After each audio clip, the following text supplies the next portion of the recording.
OnEducation is sponsored by Participate, a community learning platform where the world learns together. Later in the episode, we'll hear about one of Participate's communities, Teach the Global Goals, and how you can get involved in its free community learning opportunities with educators around the world.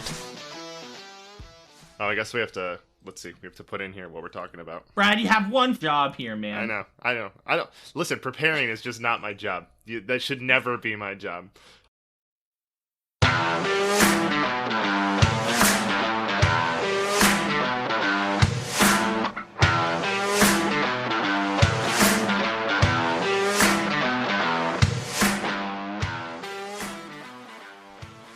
Welcome to OnEducation, part of the On Podcast Media Network. My name is Mike Washburn.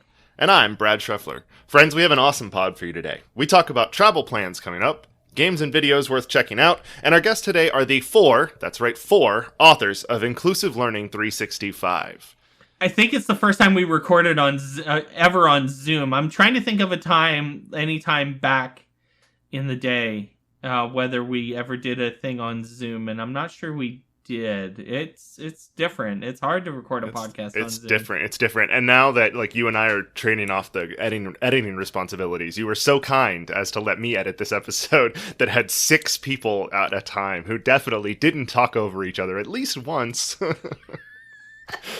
It happens. Cool. That's like podcasting life. That's yeah, it is. That's no, it's trials and tribulations. I put in our notes a video that I was reminded of it. So it happened to pop up in my feed on TikTok yesterday, I think. Yesterday, the day before. But while we were recording, it just immediately popped back in my head. And it's apparently all the way back from 2014. But it's if Zoom meetings were real. And it's people in a boardroom pretending to do Zoom meetings. And it was just, at one point, there's a dude in the room. And then he just walks back into the room and introduces himself again. And he's like, oh, sorry, I got cut off. It's just, or they're talking over each other constantly. It's funny. It made me laugh and just made me, not what the audience will hear of the interview coming up here, but what we had to interact with a couple of times while we recorded. It's just funny when you have 4 people who obviously love what they do, love the book that they just wrote, are proud of it, and are really well versed in the topic, and all have different perspectives. That's people talk over each other. It is kind of what it is, and that's the way it happens.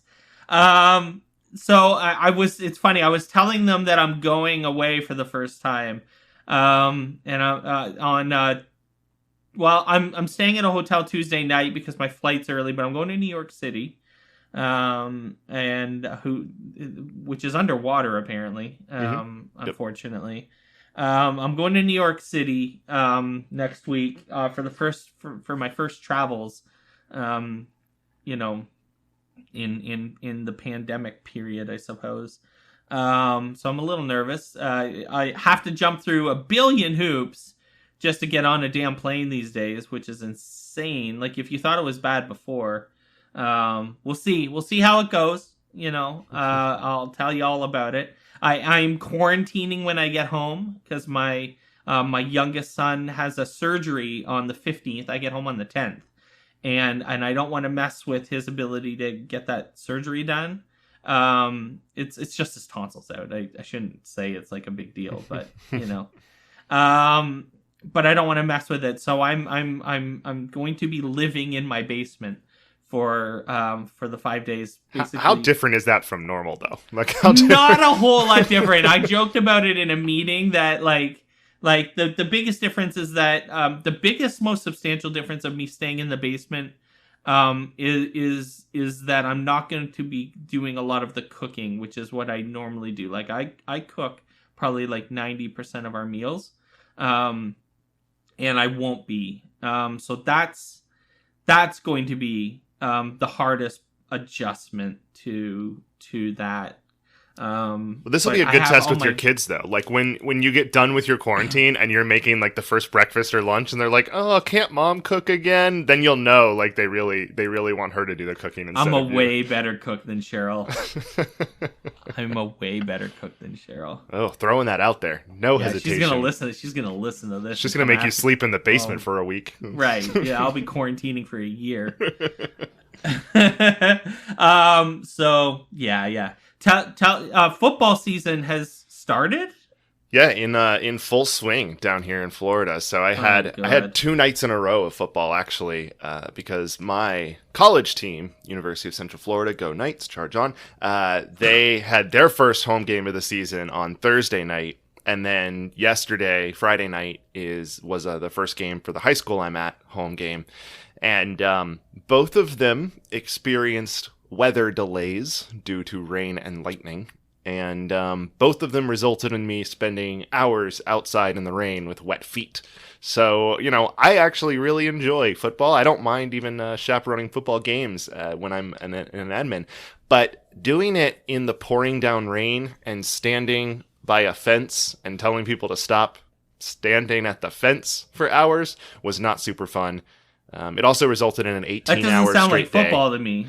Yeah, no, it also resulted in an 18-hour day. I was at work at 6:30 and I left around midnight. So it was a lot. It was a lot for a day. But, our team won, so that's cool. Now, that was neat. Do you watch NFL football like tomorrow, is game day? Will you watch football on TV? I used to. I typically won't anymore unless I'm out with friends somewhere, and since I don't do that very often, that's not normally a thing for me anymore. I used to when I was in college and out of college early on. I did watch a lot of football. I really enjoy watching football, but not having to be stuck at a TV every Sunday, for some sort of obsession that I couldn't let go of, is that part's nice. So when I quit doing fantasy football, it made it a lot easier to walk away on Sundays. Hey, speaking of fantasy, I actually have not seen or watched the Spider-Man teaser at all. I don't. Sorry. So listen, straight up, including Zelda, Spider-Man is another thing that I don't know how we're friends sometimes. I just don't give a damn about Spider-Man. I've watched all the Batmans. I've watched all of the Marvel movies multiple times. I like. I'm Lord of the Rings. I like good fiction, movies and content. I've never gotten into Spider-Man. I have to be forced to watch Spider-Man. It's just one of those things that I've never been into. So, tell me how good it was. I'm just a classic straight up Spider-Man fan. I love Spider-Man. I've always loved Spider-Man as a character. I think, the story of Peter Parker, this common, kid who's this common nerdy kid who manages to get superpowers, I think just speaks to a lot of people for a lot of different reasons. But the Tom Holland stuff has been good. The newest Spider-Man, now that he's in the MCU, has been great. And what is the teaser for this makes it clear that so many awesome things are going to happen in this movie, that we're getting a full-on multi-dimensional Spider-Man movie with. They're going to be pulling Tobey Maguire villains. They're going to be pulling Andrew Garfield. And yeah, the villains and the other Spider-Men are both in this movie. And it looks like we might even be getting a multiverse Sinister Six, which is awesome and amazing. And I cannot even tell you, I've watched this trailer 17 times at this point, and it's caused my wife and my son and I to start a straight rewatch of all 8 movies that would lead up. So we're going all the way back to 2002 Tobey Maguire. We're watching the 2002 Tobey Maguire Spider-Man.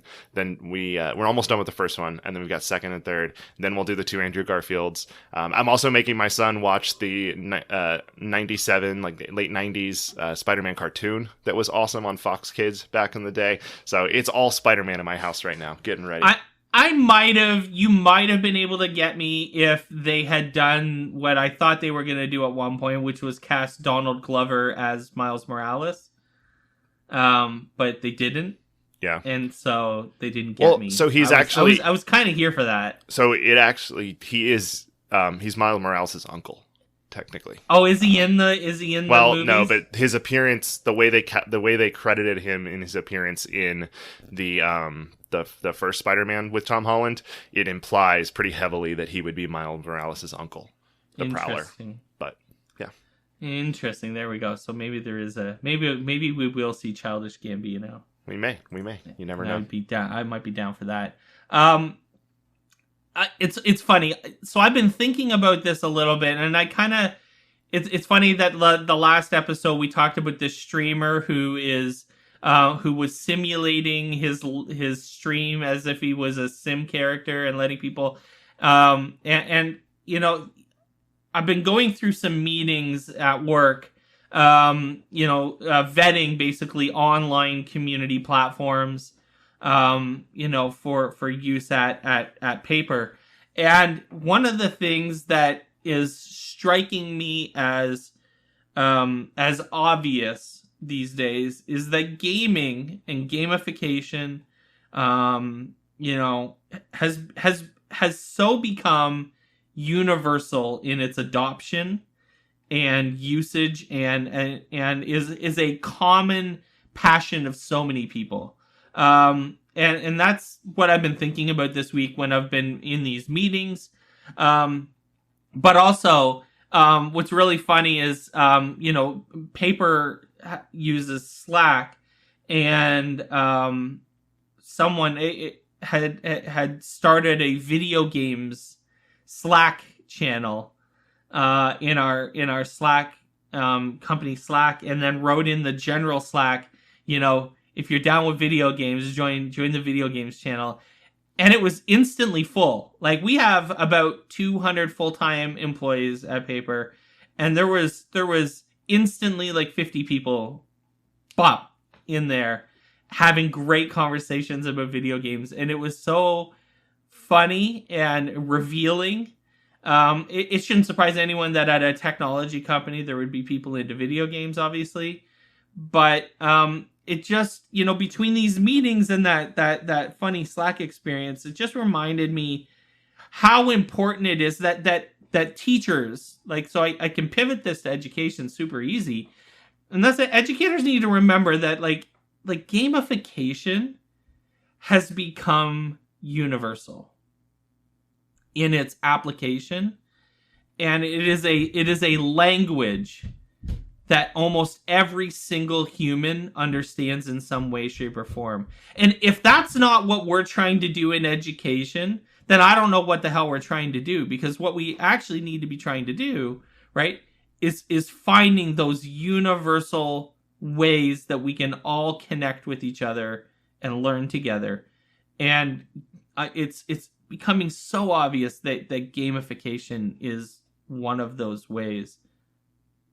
Yeah, and I mean, there's still holdouts, right? Like, there's still people, and I think that I know we've talked about this, but to me it's that miss of like the misconception by a small number of people who don't understand like that games can be a wider conversation than just saying like, oh, it's a bunch of middle schoolers on Fortnite cursing at each other and being derogatory to women. Like, yeah, that happens, but also like that happens too, at every other job. Like that like it just happens at work. Like, if you ever worked in a restaurant, yeah, that happens there too. Like, have you ever been into watch a football game at a bar? Happens there too. Like, to say that happens and therefore means all of those things are bad, I don't agree with, right? And so yes, there are parts of it that people can point to and have problems with of gaming in general. 100%. Don't get me wrong. I mean, Twitch just went dark this week because of problems in that community, in that space. 100% understand. Yeah.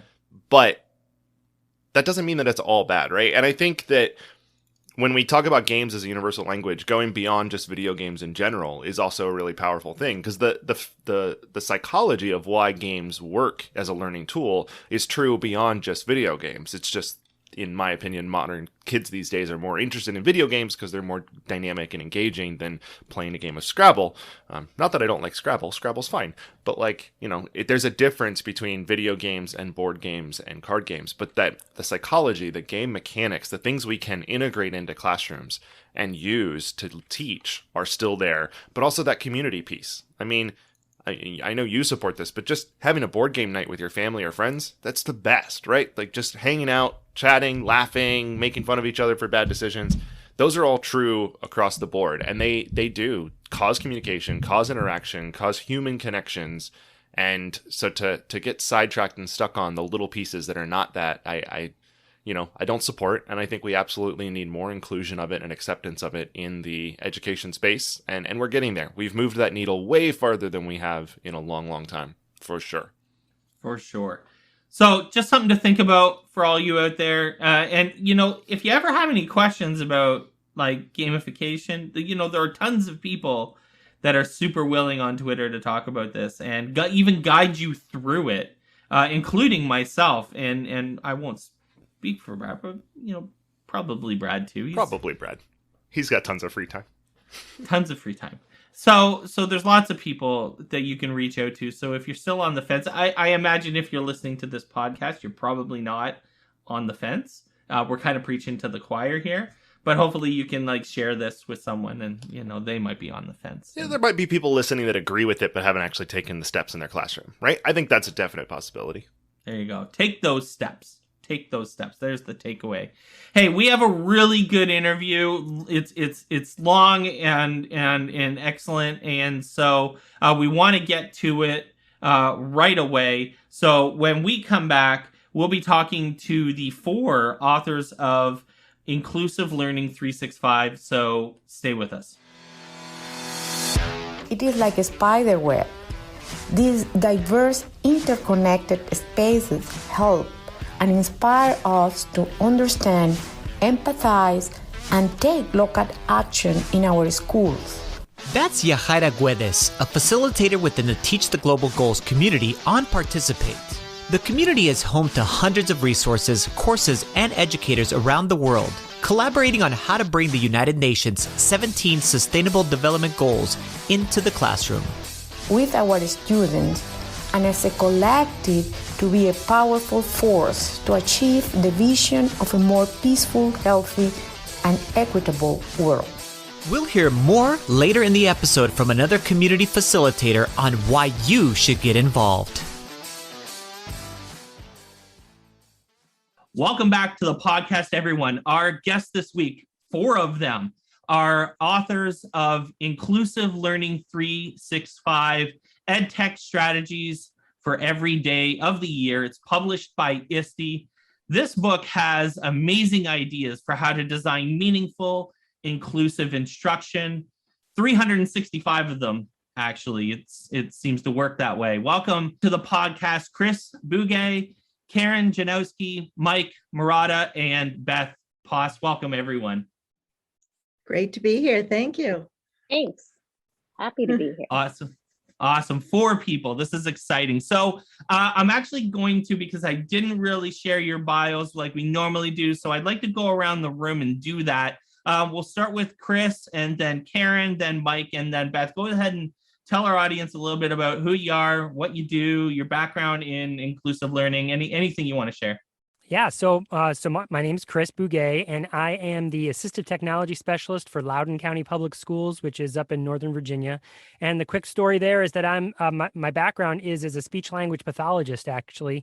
And a few years into my career, the school district asked me to be one of the founding members of our Assistive Technology team. And today, 20-some years later, I like to think of it as an inclusive design facilitator. We've come to find that using technology that's for students with disabilities can actually be used by everybody.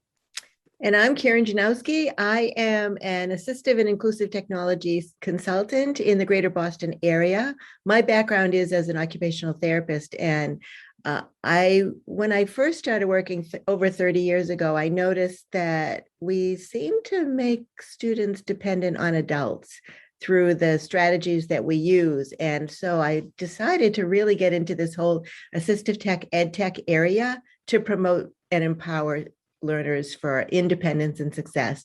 And this book, Inclusive Learning, we really put our heart into this to reach every learner.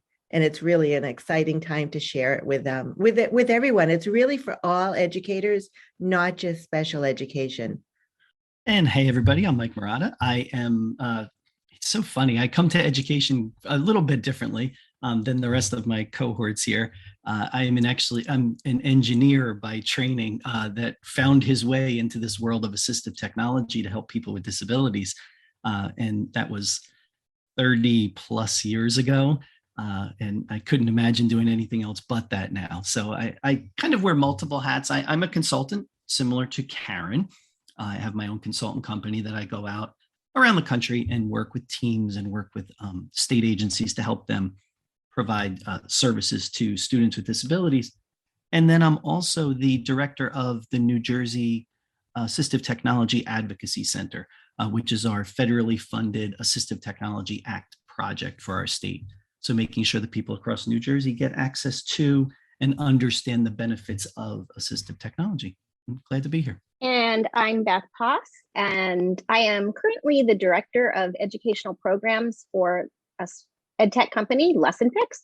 But I spent 30 some odd years in the public schools in Maryland, where I live, including time as a special education administrator and assistant principal. And my background is as a speech language pathologist like Chris.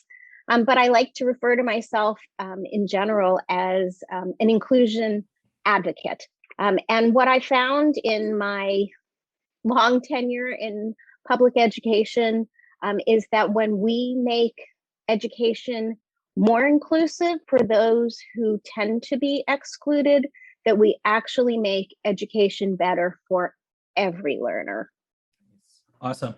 As someone who's a community builder and believes in social learning and stuff like that, I love that there's, you know, you're all kind of different and you gather because you have this like shared, shared love for a specific topic, and you bring your different experiences to the table. That's exactly what kind of social learning and community of practice thinking is all about. So I mean, this book is friggin' big. Like it's huge. It is the probably like we get probably 10, 15 books a year from ISTE.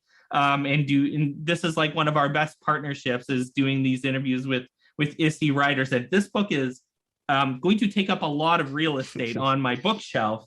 And it almost feels, I looked through it and it's awesome.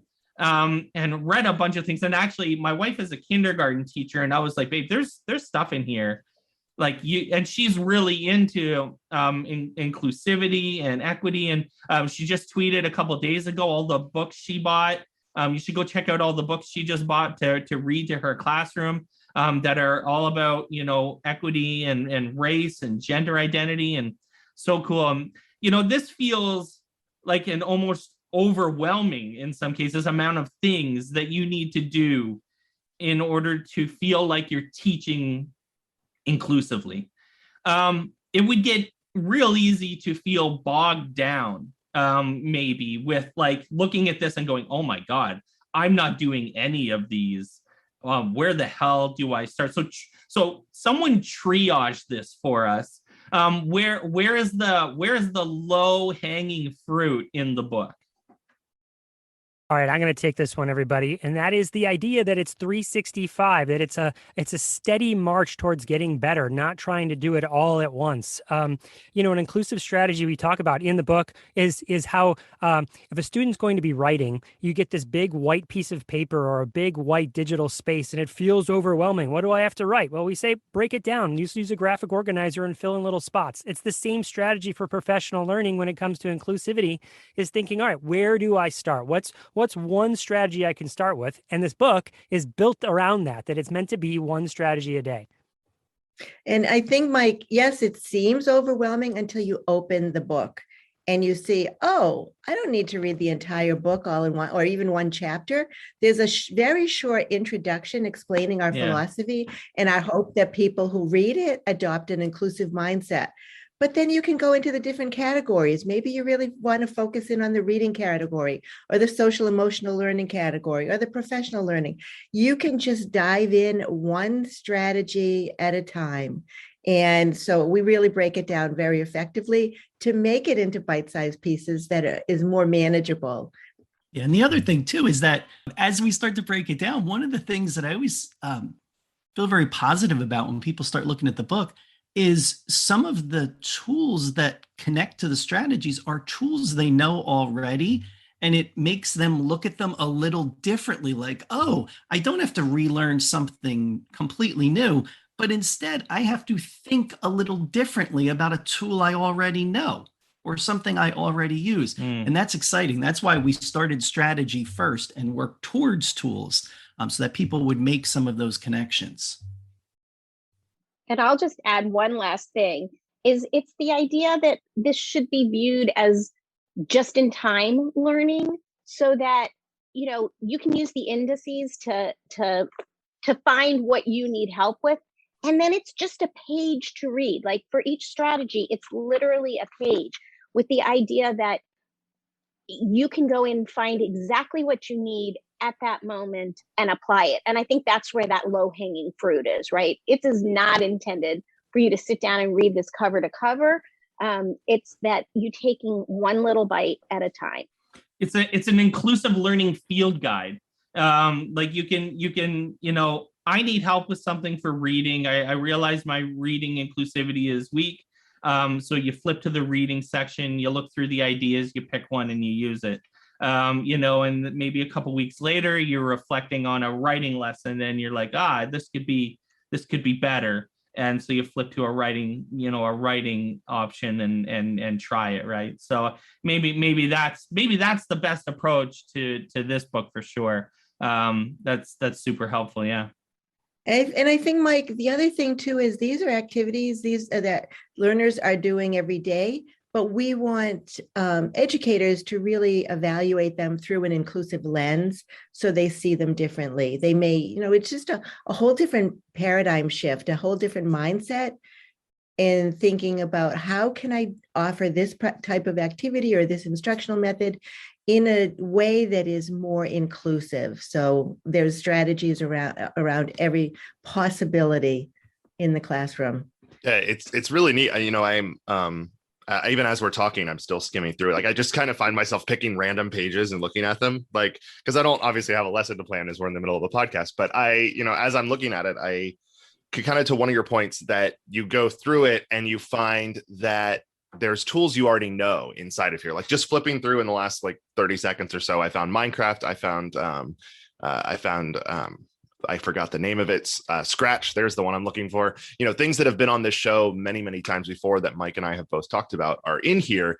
But like you said, with those little tweaks, but it's also that beyond just the book itself, there are 9 million extra resources linked to outside of the book. So it seems like every single one of these has a tiny URL or a QR code or something to point you to additional resources outside of the book.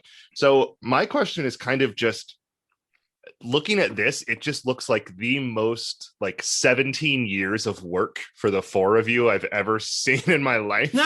So could you give me a little bit of an idea of sort of maybe how the book came to be and what your guys' process was for even accomplishing something this massive?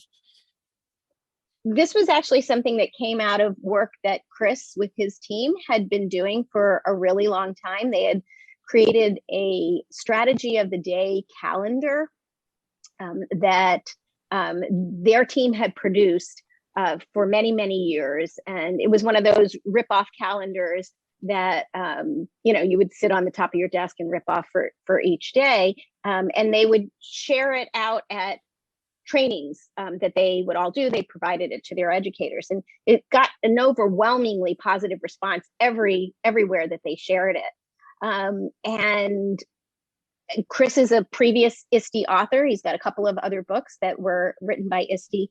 And so he approached ISTE with the idea of writing a book that was based on that strategy. And we were all fortunate enough as professional learning colleagues of Chris's to be invited to participate in it. So that was really exciting. I was actually just reflecting this morning to a friend that I don't know. So we wrote this, we started writing it pre-pandemic, right? But we wrote the heart of it during the pandemic when we were home, for the most part. I don't know how we would have written it the same way if we hadn't been home. I was just reflecting on that today. Like, how would we have written this? It was the perfect timing for working on a book like this. It was also the perfect timing societally for the kind of collaboration that we did, because what we basically did is we got on Zoom sessions for an hour or two at a time. We would write we would look at each other's work, and then we would get on Zoom sessions and talk about what we were doing and talk about what our next steps were. And so it was also an opportunity where we as authors probably needed connection with other people, and it was a great way for it to happen. Not great circumstances, of course, with the pandemic, but if you look at silver linings, I think what happened allowed us to probably produce something better than we might have in a different circumstance.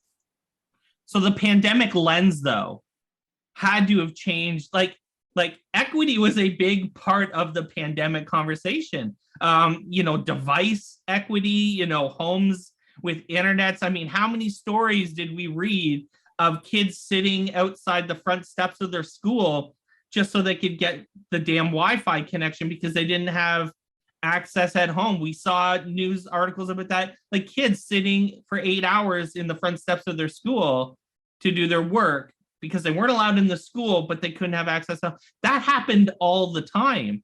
And that's just for kids that can, for lack of better words, that can walk and do have the ability to be mobile and move around, and not some of the things that you're talking about when we talk about kind of the whole inclusivity picture. So what changed? Like that pandemic lens had to have been a huge part of thinking through writing this. Mike, beyond just writing this, of course, that did inform the book. That was we were never busier. The four of us were never busier than when the pandemic first struck, because, and so many other people that kind of work in our same sphere of influence when it comes to helping people design educational experiences for everybody, and making materials available to everybody. Suddenly, we didn't have you could just take this this worksheet that I had, or this thing that on a piece of paper, and turn it over to somebody else who would convert it for me to make it accessible. I didn't have that person anymore. A lot of teachers started to realize, how am I going to do that? And we were super busy going, we've been screaming this for years. We'll help you. We'll jump in and we'll show you how to not do that in the first place. Why are you going to be using a worksheet? How interested in is that? Can we do something different?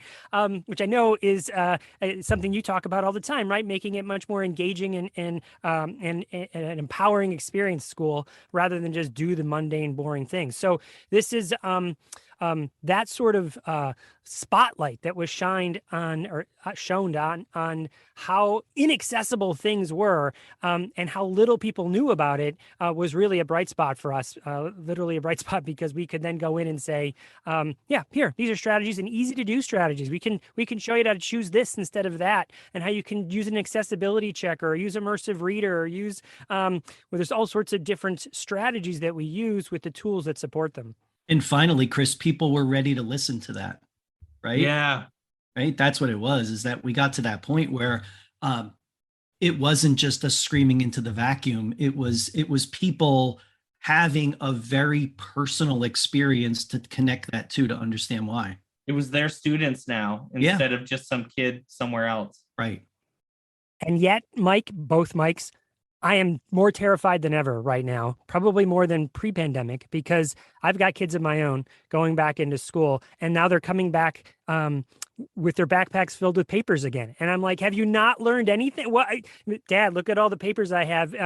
We can't do math in a digital way. We have to do it on a piece of paper. What kind of bunk is that? We just did it for a year, right? I mean, and there's so many tools out there and strategies to do it. So I'm really fearful of teachers reverting and going back to what they knew instead of learning the new stuff that you just spent a year learning. Lean into that. If you're not putting your stuff online in an accessible way, you're leaving kids out, Yeah, that's so upsetting to hear, Chris, that's your own kids' experience. I mean, the things that we want educators to always think about is, what is it we want our learners to do, or what is it our learners want to do? And then that drives what we offer, what strategies we use, what tools. And it's all about, when we think about inclusive, I mean, inclusive learning is needed by everybody. But the point is, we want to offer flexible materials. We want to offer choice. We want to embed interactivity. We want to, just use all of the options. And one of the biggest things, we always push this. I mean, we've got kids who are multilingual learners. We've got kids who are evolving readers. How are they going to independently access text? And there are so many audio options, text to speech options. That's one of the things we really want to ensure that educators know about. We can't have the instructional materials be the obstacles for our learners.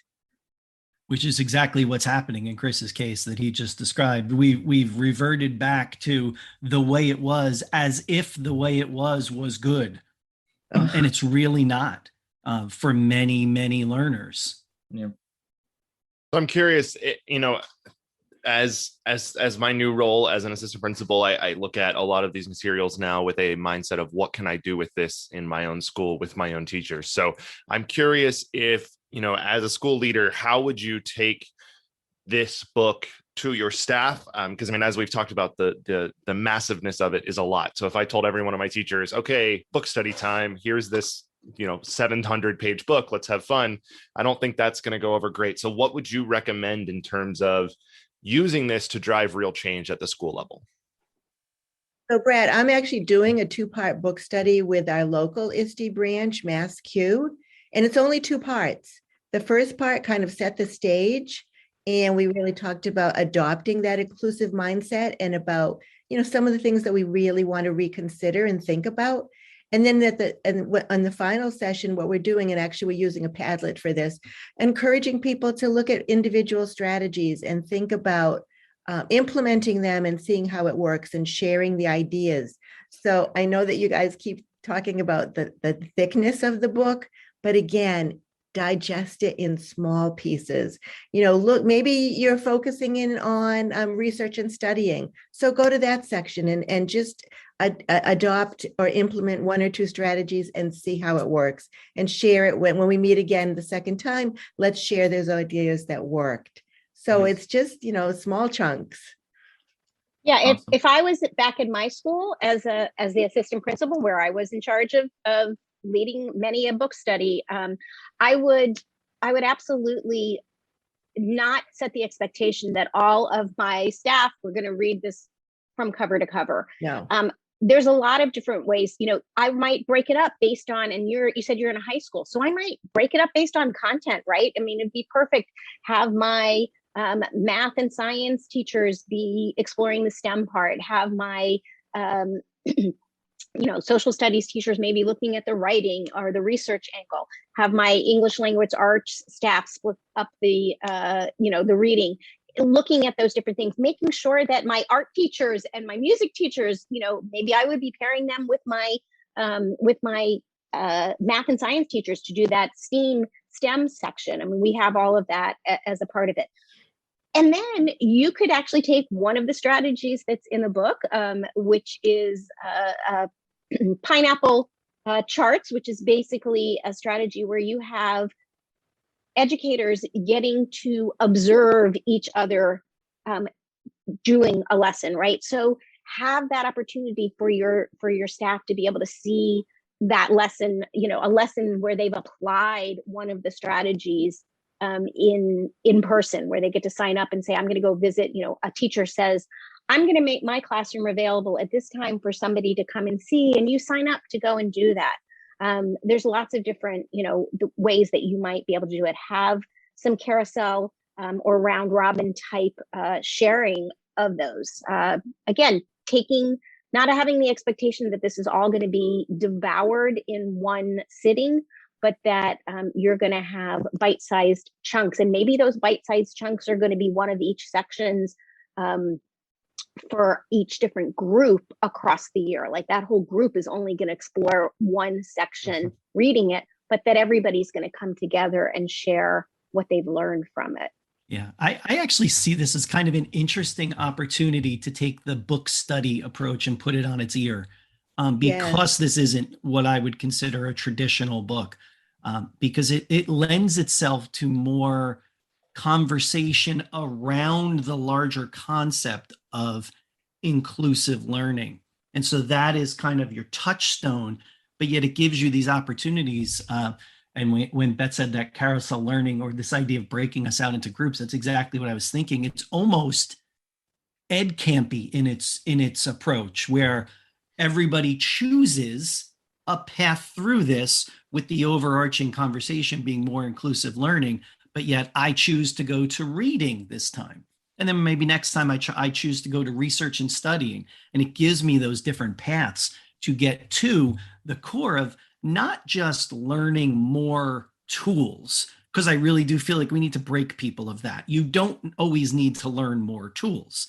But what you need to learn is how effectively implementing those tools can change the experience for your learners.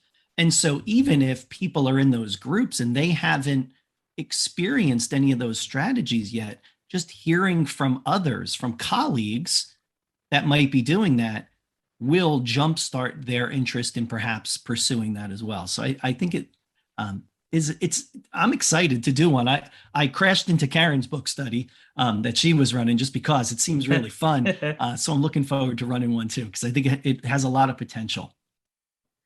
Awesome. So the reckoning, I guess I've been using that word in regards to the realization that North America has come to regarding inclusivity, in particular, the conversations that we're having about racial justice are really important. And in Canada, and in particular, I live in Southern Ontario, but in Canada, we're talking a lot right now about our First Nations. That's, for Americans, that's the way we refer to our Indigenous people, or one of them anyways, I guess.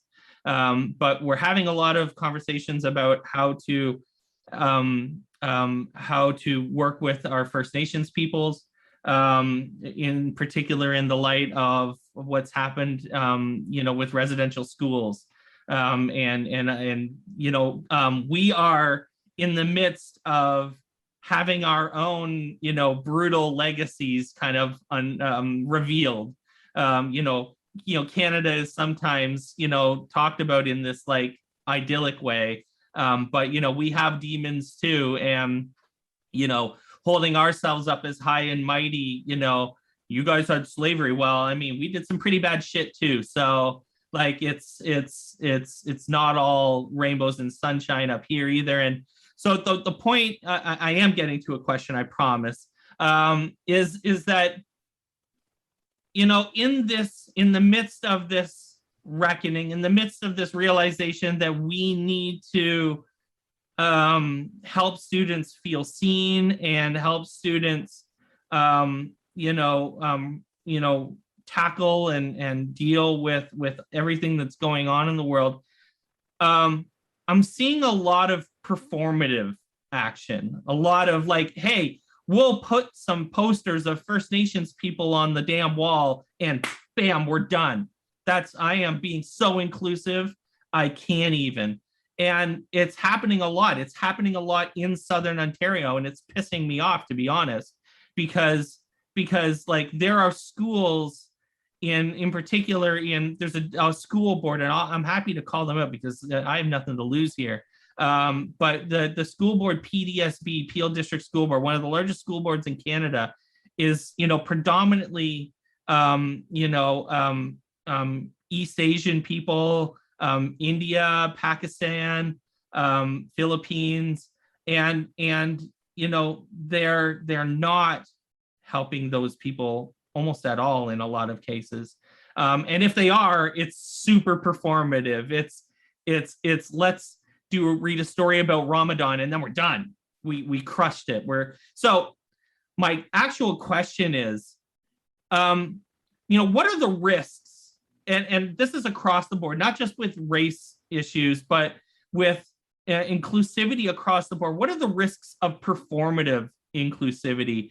I want to talk about the danger that teachers can get themselves into, but school districts, and when they pretend to do this, because I think a lot of that is happening right now. And the difference between what is happening and what you guys are providing is like you're providing real solutions, but people are putting posters up on the wall and saying, I've done it, right? I've nailed this.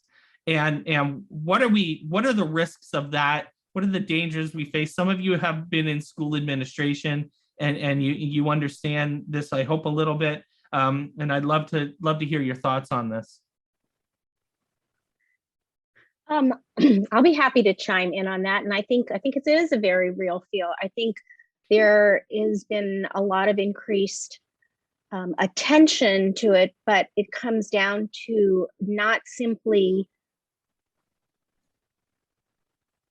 talking the talk and not even walking the walk, but it comes down to developing an inclusive mindset. And we talk a lot about that throughout the book, but also in the work that we do with other educators, the importance of developing this inclusive mindset, and really truly believing that all learners are capable, and that it is our responsibility as educators to find the strategies, the resources, and the tools that are going to allow our learners to show and develop, to show what they know and develop as learners. So I think that's the first thing is you're not changing your mindset when you simply do something performative.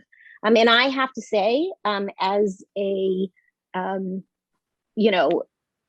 white woman that is, I'm in a constant growth path myself. I don't have all the answers, and I make lots of mistakes in terms of equity and inclusion. But I do believe that I have an inclusive mindset, and so it's being willing to reflect and look at your practices and consider the strategies that you can employ for your learners and for yourself. A lot of it comes down to changing the language that we use. And that was a big thing that we all discovered as we were writing this book, and that we made some really purposeful decisions around the language that we used, because we found that the language that we used demonstrated inclusivity or lack of inclusivity. Mike, I can give you a very practical example of that. And we talked about earlier how at the start of the pandemic, a bunch of teachers were saying, how do we make our stuff accessible now? We realize we have to do that. And of course, teachers will learn, right? They're very eager to learn when you give them the opportunity. And so we went off and we taught a lot about accessibility. Well, here's how you make your materials more accessible. Do an accessibility checker before you put it up on your learning management system, and it'll help you fix it. And then the accessibility checker, well, they'll teach you how to do it next time. So next time you'll know you have to put text in where a picture is, alternative text, because you got dinged on that on the accessibility checker, right? And as we were doing this, these sorts of trainings over and over, day after day at the start of the pandemic, our EdTech team came to us and said, you guys are doing a great job teaching about accessibility. It's just what teachers need to hear. But just because it's accessible doesn't mean it's a good lesson, right? Like, it's that performative piece. Like, okay, well, the thing is still like sort of boring, and it doesn't jazz kids. It doesn't make them excited about learning. It's just kind of a rote thing that they do. Yeah, the text can be read out loud. Yeah, it's a screen reader can do it. Yeah, it's adjustable, and you can change the font size and all sorts of stuff to make it more accessible. Yeah, the video has captions. It is still a terrible video, and it's like, yeah, we really have to talk about redesigning education from an inclusive lens, getting back to Beth's point about doing those sorts of things, helping teachers become more flexible and using more strategies that are embrace learner variability, helps people adopt that inclusive mindset. And I think too, Mike, another way to think about it too is maybe the performative inclusivity is the starting place. And instead of seeing that as an obstacle or something that we want to, that might be the door that opens them up to think, that opens educators to think in new ways and to think more inclusively across the board. So we don't necessarily have to see that as a negative, but that can be the door that opens them into thinking more inclusively, which is what our goal is across the board. And going back to Beth's word, having people reflect, being reflective. Reflection. I think that, in general, I always tend to harp on this because I don't know that people are as reflective as they should be. Right. I think we rush from one thing to another, to another, to another. And then when is that moment to say, how did that go? Or why did I do that? Or what should I do next time? Or what benefit did that have for the learner or the other educators around me? And sometimes for some of us, myself included, I find I do it all the time. I have to be physically stopped once in a while to reflect. And I think it also comes down to looking at we did this in writing this book around strategies, and we very purposefully built it around a strategy versus a tool. And it's because we wanted to look more in depth at the why of things, right? So if we look at this in this way, if the tool is simply that poster that you're putting up on the wall, because why are you doing it? Are you doing it because somebody told you that's a way to make your classroom more welcoming and inclusive? Or are you doing it because when you have books, learning materials, and more that show diversity in your classroom, that those things become mirrors for your learners and they are more likely to be engaged? And knowing that that's a surface level of that, but understanding like I'm doing this so that my learners can see themselves as, as being featured as opposed to being hidden in that world. And so it's looking at that why, and it's reflecting, like Mike just said, it's reflecting on that why, the why of we are doing things, not just the how we do things, right? Awesome. Well, guys, this has been a lot of fun. We really appreciate you all joining us on the show, and definitely want people to check out the book, Inclusive Learning 365. There's definitely some awesome tips and strategies in there for all classrooms, all students, and all learners. So definitely recommend that. Given that there are 4 of you, I'm going to say that Twitter bios and links and stuff will be in the show notes, or you all can visit inclusive365.com, which has links to everybody's information as well. So from OnEducation to all 4 of you, thank you for joining us today. We really appreciate it. This is Ava Gay Blackford, another facilitator within the Teach SDGs community.